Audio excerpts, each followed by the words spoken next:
주님께서 가르쳐 주신 기도를 함께 드리시겠습니다. 하늘에 계신 우리 아버지여, 이름이 거룩히 여김을 받으시오며 나라가 임하시오며 뜻이 하늘에서 이루어진 것 같이 땅에서도 이루어지이다. 오늘 우리에게 일용할 양식을 주시옵고 우리가 우리에게 죄 지은 자를 사하여 준 것 같이 우리 죄를 사하여 주시옵고 우리를 시험에 들게 하지 마시옵고 다만 악에서 구하시옵소서. 나라와 권세와 영광이 아버지께 영원히 있사옵나이다. 아멘. 거룩하신 하나님, 자비로우신 주여, 주의 이름이 오늘도 우리를 통하여 이 땅에서도 거룩히 여김을 받기를 원하나이다. 하나님이 친히 우리를 다스려 주시는 하나님의 나라가 먼저 우리의 마음에 이루어져 하늘의 평안을 누리게 하옵소서. 우리의 가정, 이 땅이 주의 평화를 누리기를 원합니다. 주님, 새로운 달 7월을 돌아가셨사오니 이 7월 한 달 하나님의 평화를 누리며 하나님께 쓰임받는 저희들의 삶이 되어지게 하옵소서. 주의 영으로, 주의 손으로 이 땅을 붙들어 주시고 특별히 사랑하는 우리 옥수원교회 성도들의 가정과 일터 위에 주의 때를 따라도 없는 은혜를 더하여 주시옵소서.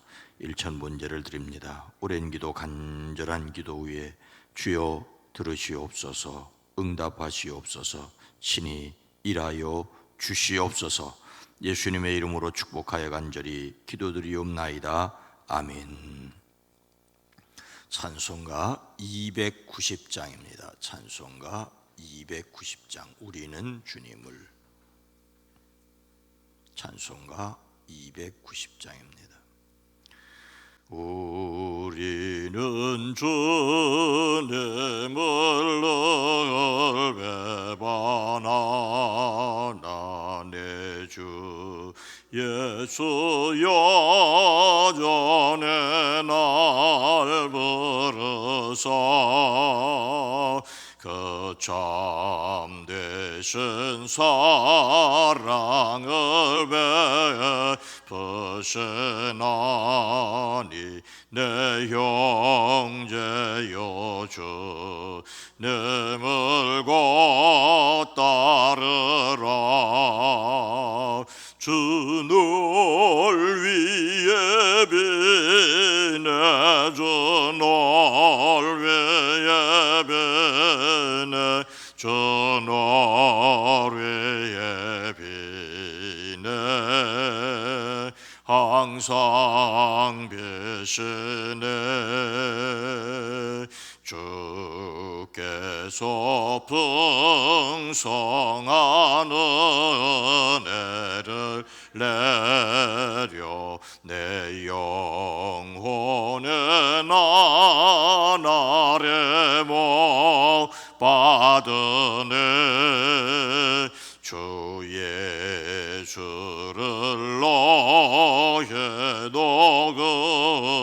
그저로 섬겨고 따르면 풍성한 복 받겠네.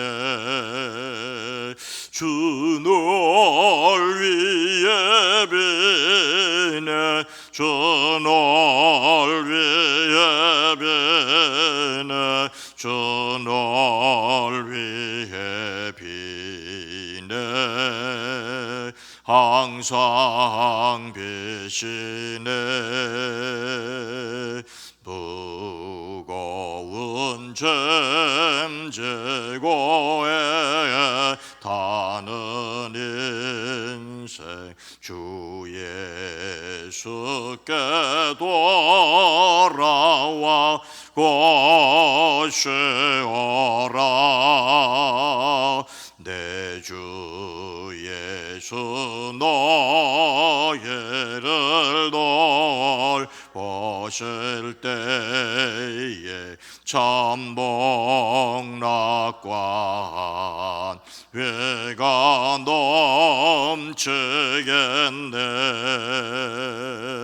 주 널 위해 비네 주 널 위해 비네 널 위해 비네 항상 빛이 무거운 짐지고 무거운 짐 지고 타는 인생 주 예수께 돌아와고 쉬어라 내 주 예수 너희를 돌보실 때에 참복락과 외가 넘치겠네 주 널 위해 비네 주 널 위해 비네 주 널 위해 비네 항상 비시네. 아멘. 구약성경 여호수아 24장 15절 말씀입니다. 구약성경 357면 여호수아 24장 15절입니다. 여호수아 24장 15절 말씀을 함께 읽습니다. 만일 여호와를 섬기는 것이 너희에게 좋지 않게 보이거든 너희 주상들이 강 저쪽에서 섬기던 신들이든지 또는 너희가 거주하는 땅에 있는 아모리 족속의 신들이든지 너희가 섬길 자를 오늘 택하라. 오직 나와 내 집은 여호와를 섬기겠노라 하니 아멘. 오늘도 예수 그리스도의 이름으로 승리하시기를 주의 이름으로 축복합니다. 에브라임 사람 눈의 아들 여호수아는 모세의 후계자로 이스라엘 백성을 애굽에서 가나안으로 인도한 인물이지요. 그의 이름이 성경에서 최초로 나온 것은 출애굽한 이스라엘이 르비딤에서 아말렉과 싸울 때였습니다. 그는 모세의 명령으로 아말렉과 싸웠습니다. 이때 모세는 산 꼭대기에 올라가 두 손을 들고 기도했지요. 그 이후 여호수아는 모세의 곁에서 부관으로 섬겼습니다. 그는 에브라임 지파를 대표하여 가나안 땅을 정탐하기도 했지요. 그때 가나안에 올라갈 수 없다는 10명의 정탐군과 달리 갈렙과 함께 가나안으로 올라가자고 했습니다. 가나안을 정탐한 세대 중에서 가나안 땅에 들어간 사람은 여호수아와 갈렙 두 사람뿐이었지요. 40년 동안 광야를 방황한 후 모세는 하나님의 명령에 따라 자신의 후계자로 여호수아를 안수하였습니다. 모세가 죽은 후 여호수아는 백성을 이끌고 가나안으로 들어가는 사명을 맡았지요. 요단강을 건널 때 강물이 멈추었습니다. 하나님의 지시에 따라 여리고성을 점령하였습니다. 아이상 공격에 처음에 대패했으나 끝내 점령하였습니다. 여호수아는 기브온 주민들에게 속아 그들과 화친하기도 하였습니다. 그러나 기브온을 공격하려는 아모리 연합군을 격파하였습니다. 여호수아는 이렇게 가나안의 중부 지역, 그리고 남부 지역, 그리고 북부 지역을 차례로 점령하였습니다. 가나안 점령을 완수하고 12지파에게 분배합니다. 여호수아는 맨 나중에 가장 쓸모없는 에브라임 산지, 그 중에서 딥낫세라를 받아 개척하여 성읍을 만들기도 했습니다. 여호수아는 모세의 곁을 끝까지 지킨 겸손한 사람이었고 가나안 정복을 수행한 장군이었고 가나안 땅 정착을 마무리한 지도자였습니다. 모세가 출애굽의 영웅이라면 여호수아는 가나안 정착의 영웅이죠. 그런데 이 여호수아에게 이 땅에서의 마지막 순간이 다가오고 있었습니다. 그가 나이 많아 죽을 때가 임박했죠. 그것을 깨달은 여호수아는 온 이스라엘 백성들, 곧 그들의 장로들과 수령들과 재판장들과 관리들을 불러 모아 하나님의 말씀을 온전히 따를 것을 부탁하였습니다. 그리고 또다시 세겜에서 모든 지파의 지도자들을 불러 하나님 앞에 서게 하였습니다. 다시 한번 하나님을 버리지 말고 그 말씀을 따라 하나님을 섬기라고 역설합니다. 오늘 말씀은 여호수아서의 마지막 장으로 흔히 고별 설교라고 불리우는 내용입니다. 그 중에서 우리가 읽은 말씀의 내용은 무엇입니까? 15절 전반절을 보면 만일 여호와를 섬기는 것이 너희에게 좋지 않게 보이거든 너희 조상들이 강 저쪽에서 섬기던 신들이든지 또는 너희가 거주하는 땅에 있는 아모리 족속의 신들이든지 너희가 섬길 자를 오늘 선택하라. 섬길 자를 마음대로 선택하라고 말하는 것처럼 보입니다. 하나님을 섬기는 것이 좋지 않게 보일 수 있지요. 왜냐하면 그 첫째 이유가 오직 하나님만 섬기라고 하시기 때문입니다. 십계명의 첫째는 너는 나 외에 다른 신을 내게 두지 말라는 것이지요. 사람들은 이것도 하고 싶고 저것도 하고 싶고 이것도 섬기고 저것도 하고 싶고 이것을 섬기다가 안 되면 저것이 좀 도와줬으면 좋겠는데 하나님은 오직 하나님만 섬기라고 합니다. 그래서 하나님을 믿지 않는 사람들은 배타적이다, 독선적이다라고 말합니다. 하지만 두 가지 이상을 섬기면 반드시 어떤 것을 중요하게 여기고 다른 것을 가볍게 여길 것을 하나님은 아십니다. 예수님께서는 하나님과 재물을 겸하여 섬길 수 없다라고 말씀하십니다. 심지어 아버지나 어머니를 나보다 더 사랑하는 자는 내게 합당하지 아니하고 아들이나 딸을 나보다 더 사랑하는 자도 내게 합당하지 아니하다라고 주님은 말씀하십니다. 예수님께서는 먼저 하나님을 사랑함으로써 그 원리로 다른 것을 사랑하는 영적 질서를 말씀하셨습니다.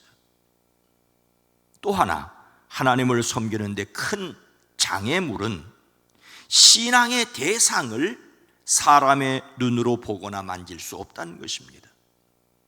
십계명의 둘째는 너를 위하여 새긴 우상을 만들지 말라. 또 위로 하늘에 있는 것이나 아래로 땅에 있는 것이나 땅 아래 물속에 있는 것에 어떤 형상도 만들지 말며 그것들에게 절하지 말며 그것들을 섬기지 말라는 것이지 않습니까? 흔히 하는 말로 보여주면 믿겠다는데 보여주는 것을 만들지 말라고 하시니 하나님을 믿으려는 사람들이 당혹스러울 수 있습니다. 대부분의 우상은 사람들의 이목을 끌기 위하여 화려하게 치장하였습니다.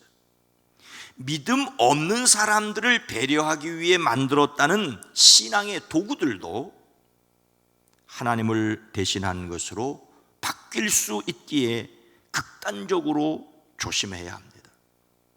크면 큰 것을 자랑하고 사람이 훌륭하면 그 사람을 자랑하려고 해서 하나님을 가리려고 합니다. 이런 형편에서 여호수아는 어떤 우상을 선택하든지 섬길 자를 택하라고 하는 것처럼 들립니다.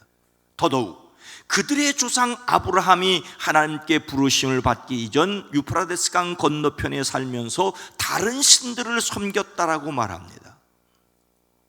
아브라함의 아버지 데라는 우상을 만들어 파는 사람이었습니다.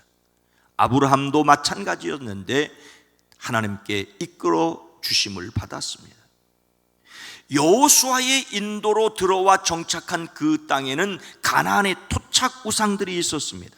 가장 대표적인 것이 바알과 아세라였습니다. 남신과 여신이었습니다. 실제로 여호수아가 죽은 후 이스라엘은 그들의 여호와를 버리고 바알과 아스다롯을 섬겼다라고 말하고 있습니다. 우상은 눈으로 볼 수 있고 그것을 섬긴다는 것이 편한 것이기 때문에 어쩌면 쉽습니다. 여호수아는 자신의 임종을 앞두고 이스라엘 백성에게 무엇을 섬길지 그들에게 선택을 맡기고 있는 듯한 모습을 보이고 있습니까? 그러나 정말 그렇습니까? 여호수아의 말은 백성에게 섬길 자를 마음대로 선택하라고 말하고 있는 것처럼 보이지만 그 자신은 어떻게 하겠다고 말합니까?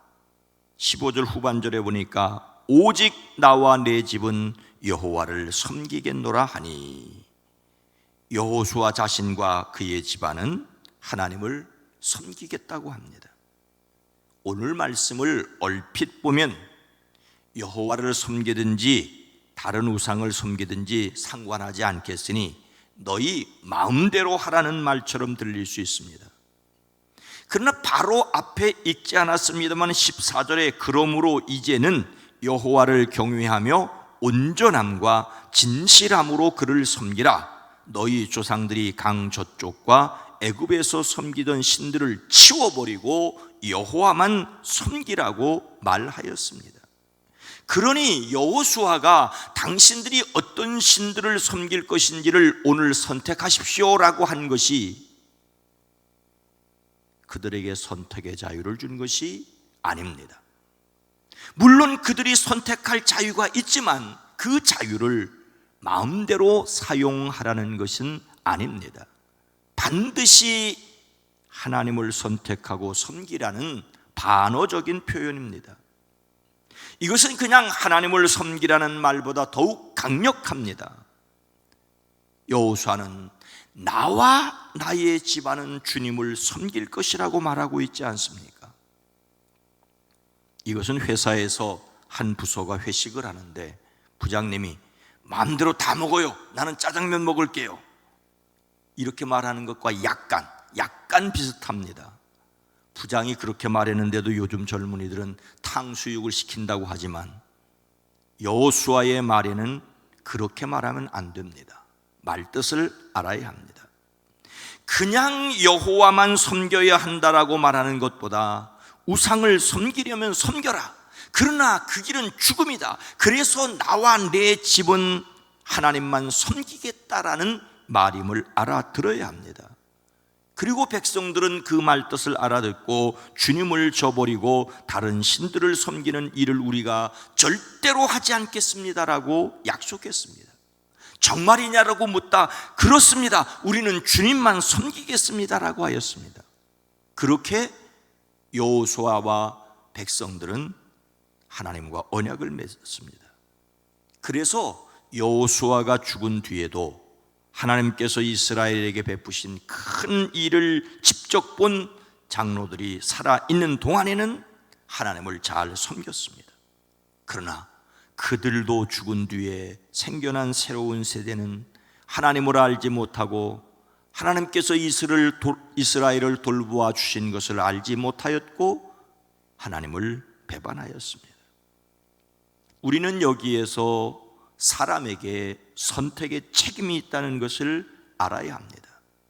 모든 것은 하나님의 주권 아래에 있습니다. 하나님께서 하시려는 일을 사람이 뺄 수도 없고 더할 수도 없습니다. 그러나 하나님께서 맡겨주시는 한에서는 사람이 선택하고 그 결과로서 복도 누리고 화도 받습니다. 우리는 선택의 책임이 자신에게 있다는 것을 인정해야 합니다.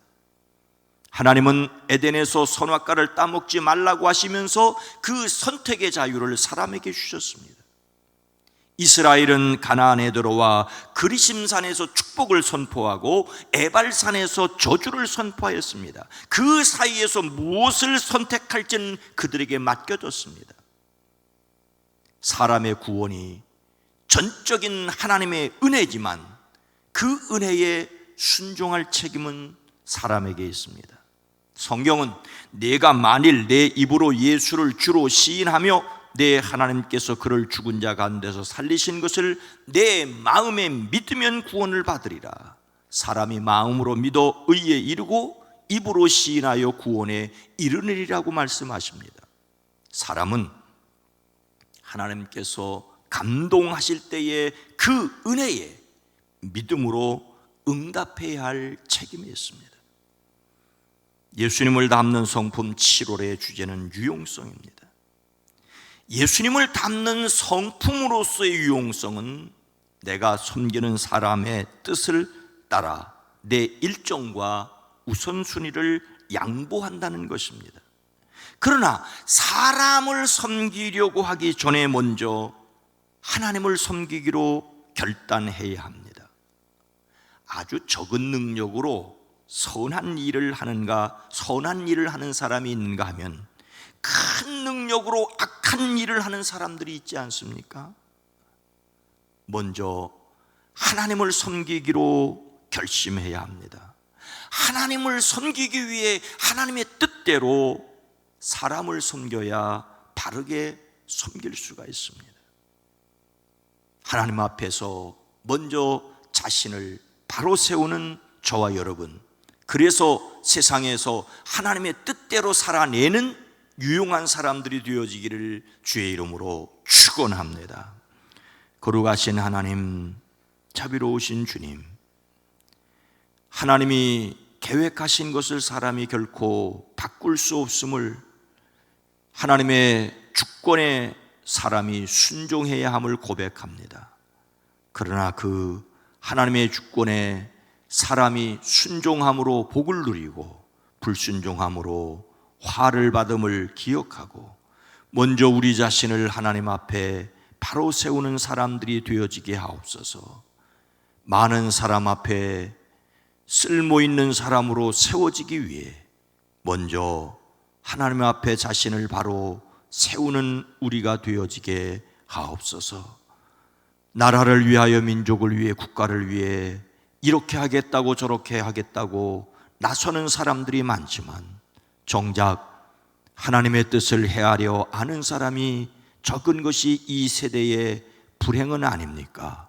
주여, 우리로 하나님의 뜻을 헤아려 알게 하시고 또한 하나님의 뜻을 헤아려 아는 사람들로서 세상 사람들을 위하여 쓰임받는 사람들이 되어지게 하옵소서. 우리의 사랑하는 자녀들, 우리 교회 학교에서 자라나는 어린이들, 청소년들, 청년들이 참으로 하나님의 뜻을 알고 그 뜻을 따라 이 세상에서, 직장에서, 일터에서, 세상 속에서도 유용하게 쓰임받는 자녀들이 되어지게 하옵소서. 이제 7월입니다. 7월 한 달도 살아가는 성도들의 사업장과 일터를 지켜주시사 하나님의 사람들을 세상 사람들 앞에서도 아름답게 쓸모있게 사용하여 주시옵소서. 이제 여름 집중훈련을 준비합니다. 준비하는 과정이 지혜롭게 하시고 여전히 코로나19 상황 속에서 하나님의 보호하심을 믿고 또한 지혜롭게 행동할 수 있게 하옵소서. 오늘 하루의 모든 일을 주께 의탁합니다. 성령 하나님 도와주시옵소서. 예수님의 이름으로 간절히 축복하여 기도드리옵나이다. 아멘. 주여, 우리로 먼저 하나님을 잘 섬기고 그래서 세상에서 유용하게 하옵소서. 기도합니다. 주여!